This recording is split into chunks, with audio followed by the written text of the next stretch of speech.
Yep. So, Paul, so that's 2 weeks in a row now. You sort of saved the day, got 8 saves against Brisbane, then saving the last few minutes on the weekend against Wellington. Been in good form since you've come back. Is that just down to your preparation in the time off, or? Obviously I'm pretty pleased how things have been going so far, but I'm not sure really. I've just come into this with kind of like a level head, clear head, I guess. Obviously it can be pretty stressful, coming into this hub and, things changing all the time, this and that. So I've just tried to more so just like go with the flow, I guess, and not really stress about the little things. And yeah, so far so good.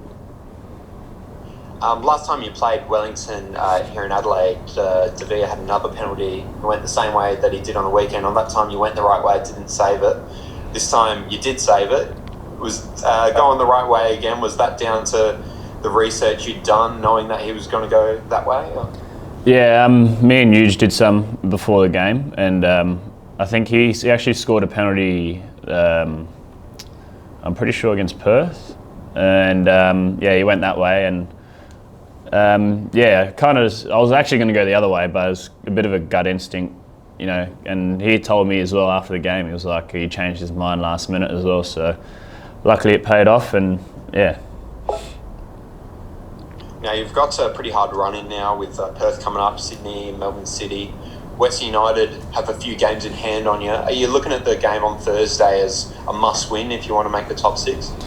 I think the situation we've kind of put ourselves in, before Wellington and Brisbane was, we had to win every game anyway. So, the goal, stays the same. It doesn't change, obviously, and we can't rely on other teams and their results. If we can just, if we obviously keep winning, and then we leave fate in our own hands, I guess. No worries. Thanks, Paul. I'll pass on to the next one now. Thanks, Lucas. I'll pass it over to Joe Barton when you're ready. Hello, Paul. How are you? Good, thanks. Mate, we've talked about your incredible form and goal-saving form in the past couple of games, but in your current form, do you feel like potentially like a national team call-up is in your near future? How do you feel about the talk of people putting your name forward for the Socceroos? Yeah, look, I'm not really, to be honest, I never really think about it. Like I said before, I'm just trying to keep a clear head and just focus on the games, really focus on our team more so than any other teams. So I think, it's worked so far, and, I'll just continue going about it like that. Were you concerned at all about the finish to the season and how it was going to play out? Not just because of the uncertainty around how everything was with COVID, but also obviously you had the car accident during lockdown, and you came away with a little bit of an injury, and you've shown yourself to not be too fazed by that with how you've been playing. But were there any concerns, during lockdown about how that was going to be? Yeah, it was pretty, it was pretty worrying, I think, for everyone. The state of the league and, probably like football in the country, what it was looking like. One kind of like, like big disaster, I guess, and everything flipped upside down, and no one had backup plans and nothing. So I guess in a way we got to see things that we probably wouldn't have seen if none of this ever happened. But like I said, I think we're lucky to be in the hub and finishing off the season, and we just have to all do our jobs, and the rest will sort out itself, I guess. Who knows what's going to happen in the future, but yeah, like I said, we just got to go with the flow. Like, we got no real control over it. And yourself personally, kind of with the hand injury and that sort of thing, were you ever kind of worried about how that might impact the end of the season for you personally? Yeah, obviously at the time it was pretty worrying, but in the end the results were pretty good, and it was just going to be nothing less than just some stitches. So yeah, once I found that out, I was pretty, my mind was at ease a bit more, and it's all good. No worries, thank you.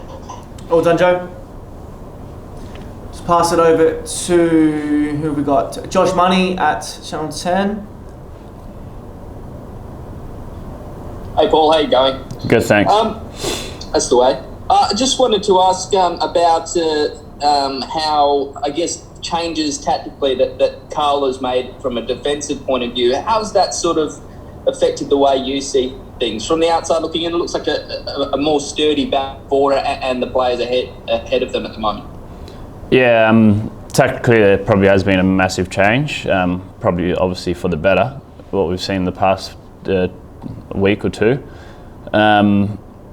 I think it just comes down to, you know, defenders actually like defending the goal, and they're not getting dragged out to, you know, parts of the pitch where they're not really supposed to be. And, you know, on TV it looks like they're getting caught out all the time, but it's kind of what they're being told to do. And now we've kind of like, you know, I guess fixed that, and you know, our main centre backs are protecting the goal now more often, you know, and they're in better positions, you know, to help me and the rest of the team out. And I'm sure it looks even better, like watching now.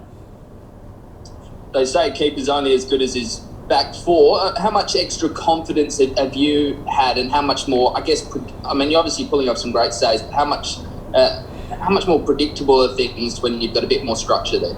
Yeah, it's a lot better considering, you know, we've all got like, we've all got an understanding, you know.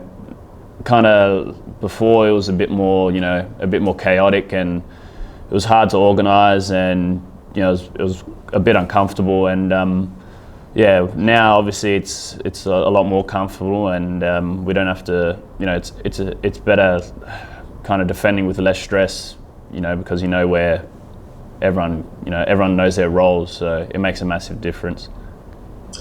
I wanted to ask about with everything that happened with you during the break. I mean, how has that changed or not changed at all the way that you see football? Has it put things into perspective for you? Has it freed you up, or have you noticed an impact on the pitch? Well, yeah, definitely made me think about what's really important. And, you know, obviously, well, football for me is, you know, obviously my income and, you know, my job. You know, I think my life's pretty important as well. So, you know, yeah, it did, you know, it made me think about things a lot differently. And, yeah, I'm obviously just grateful to be here. And, yeah, like I said, now, like, I've got to kind of given myself a fresh start, and, you know, here I am. And I guess we always see the importance of and the power of football clubs and sporting organisations when people go through tough times. How's the support from your teammates? How did that touch you? Yeah, everyone was obviously concerned, but yeah, everyone, you know, they got in contact when they could, and you know, they, you know, it felt good seeing how many people care, and you know, friends, family, you know, the rest, like even other football people, you know, showing their concern. It means a lot, and yeah, like I said, it is what it is, and here I am now. So yeah, I'm just keen to move on and get past it. Absolutely, and that camaraderie seems to, certainly from what we're seeing on social media and the like, seems to be something that's sort of continuing in the hubs. You're very creative in the ways you're keeping busy and making the best of what is a tricky situation by the looks of things. Yeah, you know, the longer it gets, I think the more, I guess, boring it's going to get. So who knows what we're going to do next? I'm sure the boys will get up to some, you know, some pranks, and all that stuff will start happening sooner or later, and, you know, we'll start getting on our nerves probably. But yeah, we're making the most of it, and you know, so far so good.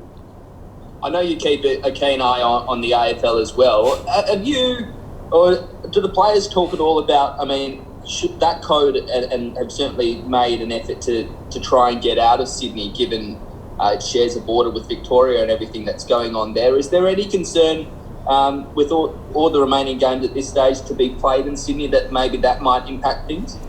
Yeah, well, I know for sure our team definitely questioned why the hub was going to be in Sydney. I'm sure other teams, you know, from Perth, Brisbane, and so on. We're definitely questioning why Sydney, out of the whole of Australia, probably could have gone anywhere but here or Melbourne. But we're not the people that make any decisions, and we're kind of just the little puppets that have to go on the field and play the game, and pretty much in a way rescue what deals are left with sponsors and so on. So when the time's right, I think probably be a good time to actually talk to the right people about why certain decisions are made, and I think right now it's not really the time for that. All right. Thanks, Paul. Appreciate it, mate. Well done, Josh. Thank you very much. I'll pass it over to John Walker. Do you have any questions for Paul? Yeah, hey Paul, how's it going? Yeah, not bad, mate. Yeah, good.